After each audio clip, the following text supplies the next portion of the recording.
درود به شنوندگان ارجمند و همه همزبانان دنیا. ما را فروختند، تاجیکان را فروختند. امریکا سقوط کرد در افغانستان بعد 20 سال. با طالبان گفت و شنید کردند و مهمات زیاد جنگی را و دولت را به دست این گروه تروریستی دادند. امریکا ما را فروخت. سازمان ملل متحد و جامعه بشری ما را فروخت، زیرا دو قطعنامه سازمان ملل متحد یا که شروع امنیتی سازمان ملل متحد است در مورد اعتراف طالبان همچون گروه تروریستی دهشت افکن که جانی هزارها انسان‌های که آسایشته میزیستند غیر حربی را بودند. شریکان استراتژی ما روسیه هم ما را فروخت بر قصد امریکا. حضور امریکا روسیه را نگران کرده بود، ولی چون امریکا حتی اگر شیطان امریکا را از افغانستان میراند، روسیه راضی بشد. ولی شریک استراتژی ما است. روسیه میداند که 10 میلیون تاجیکان در اون طرف آمو هموطنان ما هستند. با یک اظهارات لاوروف وزیر کار خارجی روسیه دست ما رو باز کردند، گفتند این حق تاجیکستان است و روسیه نمیتوانند دخالت کرده. من اونها رو هم میفهمم. ایران ما رو فروخت. من همچون زیایی تا آخرین لحظه امید داشتم که ایران دخالت بکنه. چرا باید ایران دخالت کنه؟ برای آنکه پاکستان دخالت کرد. استنوگرام ثبت اودیویی لعنتی غنی با بایدن است و در اونجا گفته می شود که 15,000 نفر حربیان پاکستان پیش از خروج امریکا به افغانستان وارد شدند. و رئیس سازمان استخباراتی پاکستان نیز 2 روز پیش آمد برای آنکه حکومت را در اینجا تعیین کند. ببینید چرا من همچون یک زیایی، من از نام دولت، حکومت، وزارت کار خارجی گپ نمیزنم، از نام یک زیایی تاجیک گپ میزنم. چرا ایران ما رو فروخت؟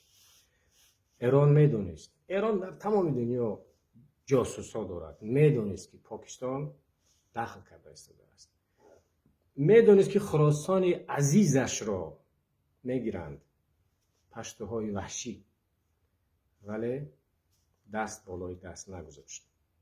میدانم دیروز و این روز، دیروز رئیس جمهور احمدی نژاد سابق پرزیدنت ایران واقعا هم دلش سوخت، گفت که این گروه تروریستی رو توف بر سازمان‌های جهانی. مضمون سخنش همین بود: اوی مردم چی کار کرده ایستاده؟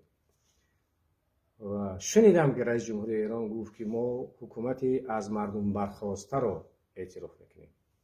شنیدم امروز وزارت کار خارجی ایران را که گفت که دخالت بیرون است. چرا دخل نکرده؟ 2 هفته باز ما دادوای کردیم، 2 هفته باز مردم پنشهر در انزوا قرار داشت، نسل کشی صورت میگرفت.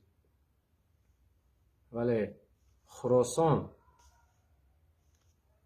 حکومت ایران به خاطر منفعت‌های مذهبی و دینی اکنون تاجیکستان را قطعاً از خود دور کرد. تمام مردم تاجیکستان ما از شما خفه، ما از شما نمیدانم دیگه چی بگم.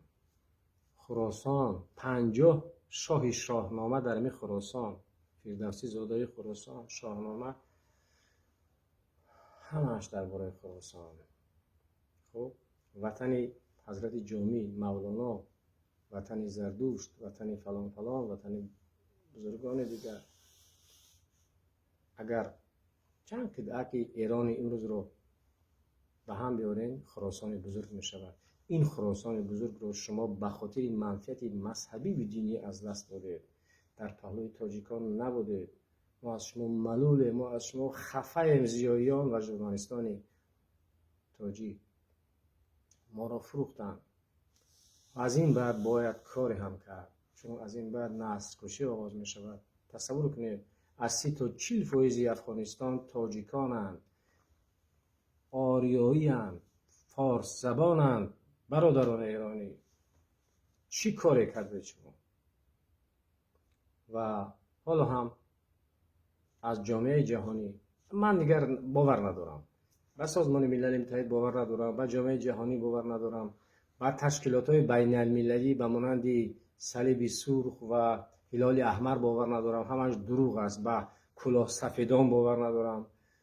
و به خلاصه آمدم که اگر شما یکی از دولت‌ها یا سازمان‌های جهانی طالبان تروریست رو همچون حکومتداران افغانستان اعتراف بکنید، توف بر شما. به قول استاد بازار صابر، اخ بر شما، توف بر شما.